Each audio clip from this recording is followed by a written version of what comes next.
Hello students, welcome to my channel.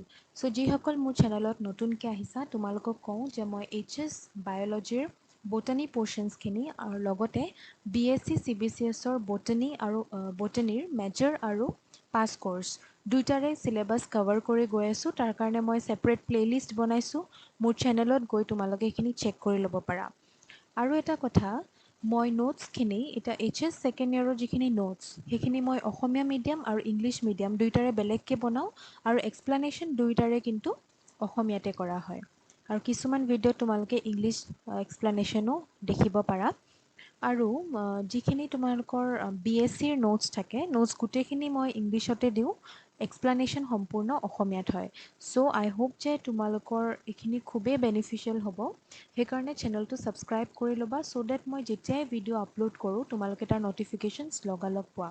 Okay students, আজিৰ ক্লাছটো হ'ব HSৰ কাৰণে। আমি চেপ্টাৰ নম্বৰ 2 HS ছেকেণ্ড ইয়াৰৰ চেপ্টাৰ নম্বৰ 2 অলৰেডি ষ্টাৰ্ট কৰিছিলোঁ। আজি হৈছে তাৰ 7th নম্বৰ ক্লাছ।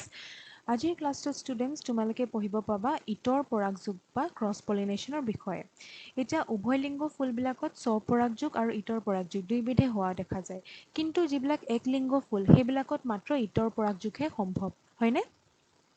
আৰু উভয়লিংগ ফুলত যদিও স্বপৰাগযোগ হ'ব পাৰে, তথাপি কিছুমান উভয়লিংগ ফুল এনেকুৱা আছে যে তাত প্ৰকৃতিয়ে বিশেষ কাৰণত স্বপৰাগযোগ হ'ব নিদিয়ে, আৰু সেই ফুলবিলাকে কিছুমান কৌশল অৱলম্বন কৰে যাতে তাত স্বপৰাগযোগ নহৈ ইতৰ পৰাগযোগ হ'ব পাৰে। সেই কৌশলসমূহনো কি আমি এতিয়া ডিছকাছ কৰিম। তেনেকুৱা ধৰণৰ কৌশল, ইতৰ পৰাগযোগৰ কৌশল 5 প্ৰকাৰৰ আছে। প্ৰথমটো হৈছে একলিংগতা বা একলিংগতা। অ'কে, একলিংগ ফুলবিলাকত ইতৰ পৰাগযোগৰ বাহিৰে অন্য কোনো উপায় নাথাকে। এক্সাম্পল হৈছে লাও, অমিতাৰ ফুল। আৰু ক্ৰমবিৱৰ্তনৰ ফালৰ পৰা যদি চোৱা হয়, একলিংগ ফুল উভয়লিংগ ফুলতকৈ উন্নত পৰ্যায়ৰ হয়। গতিকে একলিংগতা প্ৰকৃতিৰ এক অন্য কৌশল বুলিও আমি ক'ব পাৰোঁ। অ'কে ষ্টুডেণ্টছ, 2 নম্বৰ পইণ্ট হৈছে স্ববন্ধাত্ব বা ছেল্ফ ষ্টেৰিলিটি। এতিয়া কিছুমান উভয়লিংগ ফুল আছে যে তাত সুন্দৰভাৱে স্বপৰাগযোগ হ'ব পাৰে আৰু স্বপৰাগযোগ হয়, কিন্তু স্বপৰাগযোগৰ ফলত সিহঁতৰ গৰ্ভাধান নহয়। গতিকে কি কৰা হয়, সেই ফুলবিলাকে এটা বেলেগ কৌশল অৱলম্বন কৰে। সেই ফুলবিলাকে বেলেগ ফুলৰ পৰা পৰাগৰেণু আহি থিতাপি ল'লেহে গৰ্ভাধান হয়। উদাহৰণস্বৰূপে চাহ গছৰ ফুল, জুনুকালতাৰ ফুল ইত্যাদি। অ'কে, এইটো হৈছে 2 নম্বৰ কৌশল। 3 নম্বৰটো হৈছে অসম পৰিণতি। কিছুমান উভয়লিংগ ফুল এনেকুৱা আছে যেনেকৈ ভেন্দি, কপা আদি।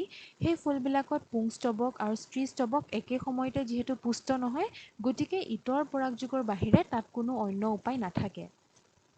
4 নম্বৰ পইণ্টটো হৈছে অসম গৰ্ভদণ্ডী বা হেটেৰ'ষ্টাইলি। ইয়াৰ বেষ্ট এক্সাম্পল হৈছে প্ৰিমৰ'জ ফুল। অ'কে, ইয়াতে ডায়েগ্ৰামেটিকেলি তোমালোকক দেখুওৱা গৈছে। এনে ফুলবিলাকত কি হয়, এবিধ হৈছে এবিধ উভয়লিংগ ফুল। এই উভয়লিংগ ফুলবিলাকত পুংকেশৰ আৰু স্ত্ৰীকেশৰ বেলেগ বেলেগ দৈৰ্ঘ্যৰ থাকে। কোনো ফুলত যদি পুংকেশৰ চুটি আৰু গৰ্ভকেশৰ দীঘল, আন এপাহ ফুলত আকৌ তাৰ ওলোটাটো দেখিবলৈ পোৱা যায়। এতিয়া তোমালোকে এই ফিগাৰটোত চোৱাচোন, ফিগাৰ নম্বৰ 8 আমি কি দেখিছোঁ যে গৰ্ভকেশৰ দীঘল কিন্তু পুংকেশৰ চুটি। ফিগাৰ নম্বৰ বিত আকৌ কি দেখিলোঁ, তাৰ ওলোটাটো দেখিলোঁ, হয়নে? গতিকে কি হয়, চুটি পুংকেশৰে দীঘল গৰ্ভকেশৰৰ মূৰত পৰাগযোগ কৰিব নোৱাৰে। এনে ক্ষেত্ৰত বেলেগ বেলেগ ফুলৰ মাজত সমান দৈৰ্ঘ্যৰ পুংকেশৰ আৰু স্ত্ৰীকেশৰৰ মাজতহে পৰাগযোগ হোৱা দেখা যায়। তাৰপিছত আমাৰ আহিলে পইণ্ট নম্বৰ 5, স্বসংগম ৰুধি।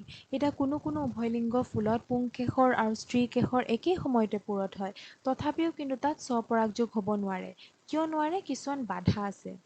1 নম্বৰ হৈছে সেই ফুলবিলাকত পুংকেশৰ আৰু স্ত্ৰীকেশৰৰ যাতে স্বপৰাগযোগ হ'ব নোৱাৰে, তাৰ বাবে পৰস্পৰৰ পৰা ইটোৱে সিটো ভাঁজ খাই আঁতৰি আহে।